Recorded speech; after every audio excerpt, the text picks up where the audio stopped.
So ఎట్లా ఉంది కాంగ్రెస్ పార్టీలోకి కొత్తగా ఎంట్రీ? ఎందుకంటే బీఆర్ఎస్ పార్టీలో కాస్త మీకు ఉద్యమకారులు నేపథ్యం కావచ్చు, డిప్యూటీ మేయర్ కావచ్చు, కొంత ఫ్రీడమ్ ఉండే. కాంగ్రెస్ పార్టీ రంగం అడ్డుకట్ట వేసిరా? ఎందుకంటే కాంగ్రెస్ పార్టీలో గాడ్ ఫాదర్ ఉంటే కానీ మనం మనగడ కొనసాగించలేం కదా.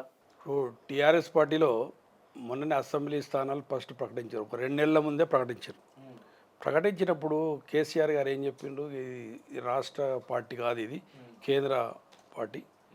ఉద్యమకారులు లేరు, ఎవరు ముందు వచ్చినా వెనుకొచ్చినా లేరు, అంతా ఒకటే అని చెప్పడం ఫక్తు రాజకీయ పార్టీ అని చెప్పింది.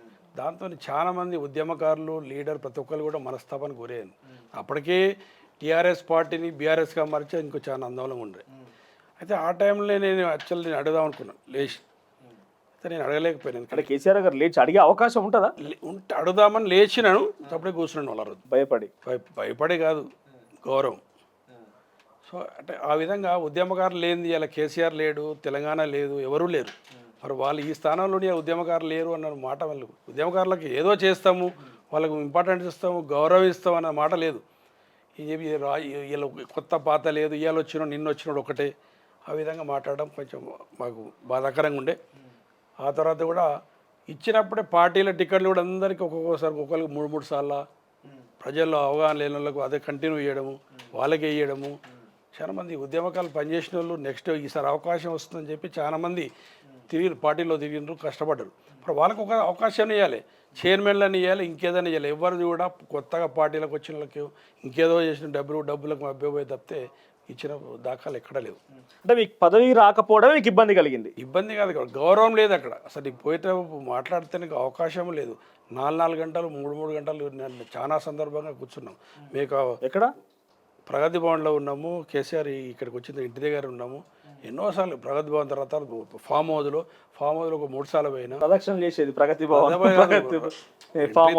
పోయి బయట కూర్చున్నాడు. అంటే మీకు ఎంట్రీ ఉండేదా ఫామ్ హౌస్ కి? ఎంట్రీ అంటే మేము పాత ఉద్యమకారులు కూడా ఏదో ఒకటి లోపల తీసుకున్నాం. ఎందుకంటే చాలా మంది గతంలో పార్టీని విభేదించి బయటకు వచ్చిన అంతా కేసీఆర్ గారికి పోవాలంటే అవకాశం ఉండదు, జగదీష్ రెడ్డికి అందరూ కూడా వెనుదిరిగి వచ్చిన సందర్భాలు ఉన్నాయని చెప్పి చెప్తున్నారు కదా. ఆ పరిస్థితి ఉండే నా మేము కూడా చాలాసార్లు వెనుదిరిగి వచ్చినాము ఏది ఫామ్ హౌస్ నుండి. కానీ చాలా సందర్భంగా కలిసినాము, కానీ కలిసి కూడా లోపల పోయి మాట్లాడిన పరిస్థితి అన్నట్టు. ఏం మాట్లాడేది మనకన్నా ముందే ఆయన ఏదో చెప్పి రేపు మాట్లాడతాను, ఇంకేదో తర్వాత మాట్లాడతాను, కలిసిన మాట్లాడడం చెప్పడం పంపాడు. మేము లాస్ట్ ముందు టీఆర్ఎస్ ఓడిపోయిన తర్వాత మొన్న ఒక 3 గంటలు ఈ బంజారాహిల్స్ ఇంటికి పోయినాం. 3-4 అవర్స్ కూర్చోమన్నారు. ఎవరో వస్తూ కలుస్తుండ్రు పోతుండ్రు, ఏదో మీటింగ్ నడుస్తుందంటారు. మీటింగ్ నడుస్తుంటే మాకన్నా ఇంపార్టెంట్ అంతా లేరు. ఎందుకంటే నేను కూడా ఒక స్టేట్ జనరల్ సెక్రటరీ, ఒక ట్రేడ్ యూనియన్ స్టేట్ ప్రెసిడెంట్, ఒక పొలిట్ బ్యూరో మెంబర్ చేసినోని. నాకు తెలియకుండా ఇంపార్టెంట్ మీటింగ్ అయితే కాదు కదా, ఓడిపోయింది అంత మీటింగ్ ఏముంటుంది అని అడతాను. వస్తాడు మాట్లాడతాడు అని చెప్పిండు. లాస్ట్కి వచ్చారు, ఈరోజు కలిసే పరిస్థితి లేదని ఇప్పుడున్న సంతోష్ కుమార్ చెప్పిండు నాకు. ఎంపీ సంతోష్.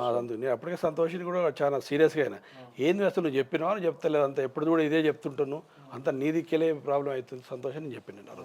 ఇట్లాంటి సంతోషులు మన కేటీఆర్ తిరుపతి ఇట్లాంటి చాలామంది మనస్తాపానికి గురయ్యాను. ఇలాంటి వీళ్ళు అసలు చెప్తున్నారా లేదా తెలియదు. కోటరీ కేసీఆర్ దగ్గర కోటరీ ఉంటుంది. ఆ కోటరీ ఎవరిని కూడా ఉద్యమకాలను వాళ్ళని కలవనియరాలు, అసలు కలిసే సందర్భంగా మనం వచ్చింది కూడా చెప్పరు. అట్లా కొన్ని సందర్భంగా వాళ్ళందరికీ అన్యాయం జరిగింది. అంటే మరి సమాచారం ఇవ్వలేదు వాళ్ళు, ఇస్తే ఆయన కలిసినోడే. కానీ అట్లా విధంగా జరిగింది. అట్లా ఒక 4 టైమ్స్ మేము తిరిగినాము. ఇక లాభం లేదు, ఎందుకంటే ఈమెకు ఒక పోస్ట్ ఇచ్చిండ్రు, డిప్యూటీ మేయర్ పోస్ట్ ఇచ్చారు, డిప్యూటీ మేయర్ ఇచ్చిండ్రు. కానీ ఎక్కడ కూడా మనకు ప్రోటోకాల్ లేదు. ఏది మాట్లాడినా కూడా కేటీఆర్కు సార్ ఫోన్ చేయండి, కేసీఆర్తో ఫోన్ చేయండి. ఎవరికి చెప్పాలి? ఏదైనా సందర్భంగా కమిషనర్ దగ్గరికి పోయిన ఇంపార్టెంట్ పని. ఏదైనా వర్క్ కొత్త రోడ్ పెట్టేయాలన్నా, కొత్త బిల్డింగ్ పెట్టేయాలన్నా, ఇంకేదైనా పెట్టేయాలన్నా, శాంక్షన్ చేయాలంటే ఎవరు చెప్పాలి? మళ్ళీ దానికి కేటీఆర్ చెప్పాలి, లేకపోతే కేటీఆర్ ఓఎస్డీ చెప్పాలి. వీళ్ళు వాళ్ళ కాంచి ఫోన్ రావాలట. ఆ విధంగా మనం ప్రత్యేకంగా పవర్స్ లేవు. ఒక డిప్యూటీ మేయర్ అంటే నాకు తెలిసి మీ గెలుపు విషయంలో ఆ రోజు చాలా మంది, ఆ రోజు ఎవరు ఎన్నుకుంటారనే విషయంలో కూడా చాలా మంది నేరుగా ఎటువంటి ప్రోద్బలం లేకుండా అందరు చేయొత్తారు. ఎంఐఎం కానీ లేకుంటే మీ పార్టీకి సంబంధించిన వ్యక్తులు కానీ. బేసిక్గా మున్సిపాలిటీలో చూస్తే ఒక మేయర్, డిప్యూటీ మేయర్ అంటే చాలా సూట్లు మారితే తప్ప పరిస్థితి లేదు. సో మీ ఎన్నిక విషయంలో చాలా అందరూ కూడా హర్షణీయం వ్యక్తం చేసి ఒక ఉద్యమకారుడి భార్యగా మీకు అవకాశం దొరికింది. సో మీరు ఎదుర్కొన్న ఇబ్బందులు ఏంటిది? ఇబ్బందులు అంటే ముఖ్యంగా చెప్పాలంటే మేము జిహెచ్ఎంసీలోకి వెళ్ళినప్పుడు ఫస్ట్ కోవిడ్ ఉండే ఒక 1 ఇయర్ అయితే హాస్పిటల్స్ పబ్లిక్ చుట్టూ అందరినీ కలవడం ఇవే సరిపోయింది.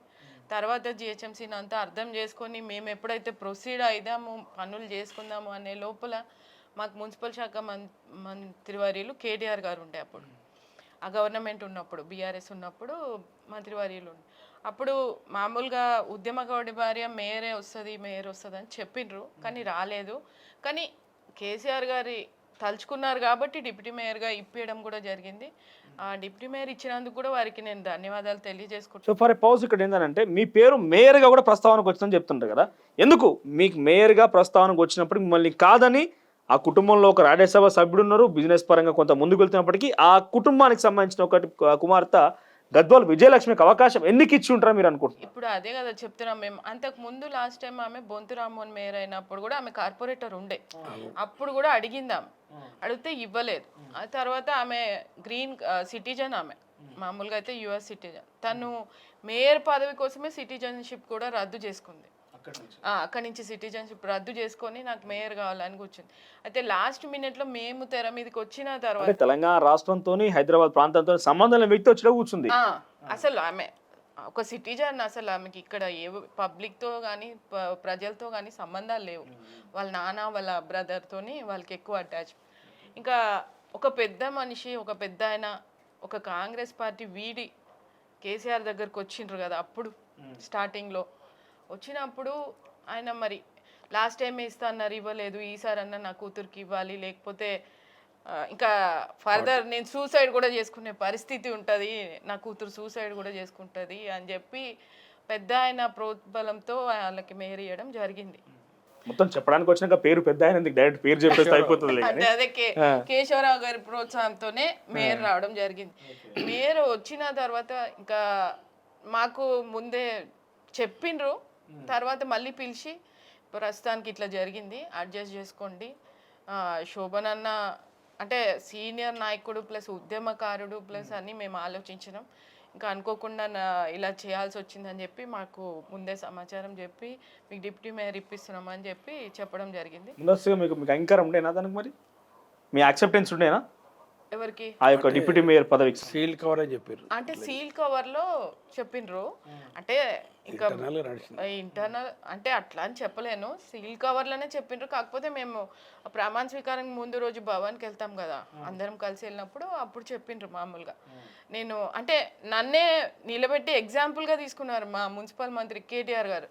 అప్పుడు ఏంటంటే ఈయన శోభన్ అన్న 20 ఏళ్ళు ఉద్యమం చేసిండు, 20 ఏళ్ళ తర్వాత కూడా ఈరోజు కార్పొరేటర్ టికెట్ ఇస్తే అన్న గెలిపించి తీసుకొచ్చిండు వదినని, కాబట్టి వదినకి మనం ఏదో ఒకటి చేయాలి, అన్నకి ఏదో ఒకటి చేయాలనే ఉద్దేశంతో ఇచ్చిండ్రు. అది దానికి నేను ఒప్పుకుంటా, యాక్సెప్టెడ్. వాళ్ళ గురించి నేను ఎప్పుడు తప్పుగా మాట్లాడాను, అది నేను ఒప్పుకుంటా.